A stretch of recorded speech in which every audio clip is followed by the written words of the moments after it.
फलटण तालुक्यातील नागरिकाचा आटपाडीजवळ मृत्यू अति दारू सेवनाने की विषारी दारूने?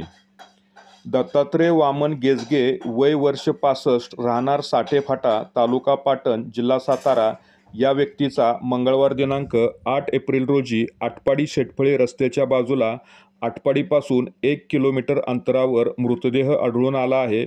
सदरचा मृत्यू हा किमान 3-4 दिवसापूर्वीच झाला असावा असा प्राथमिक अंदाज आहे.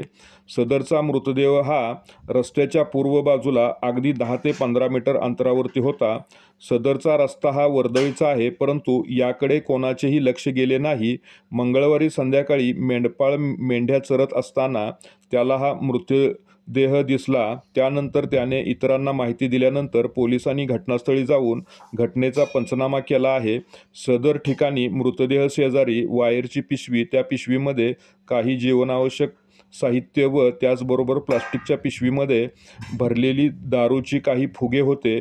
यावरून प्राथमिक अंदाज असा येतो की सदर व्यक्ती दारू पिलेला असावा व त्याच अवस्थेमध्ये तो त्या ठिकाणी जाऊन झोपला असावा. पण सदर व्यक्तीचा मृत्यू हा अति मद्यप्राशनाने झाला किंवा ती दारू विषारी होती किंवा शारीरिक व्याधीने मृत्यू झाला आहे, सध्या ही गोष्ट अस्पष्ट आहे. त्या मृतदेहाशेजारी एक कांबळ, त्याचबरोबर खिशामध्ये असलेल्या ओळखपत्रावरून सदर व्यक्तीची ओळख पटली असून घटनेबाबत माहिती नातेवाईकांना दिली आहे. मृत्यूबाबत आटपाडी पोलीस ठाण्यामध्ये किसन आयवळे यांनी फिर्याद दिली आहे.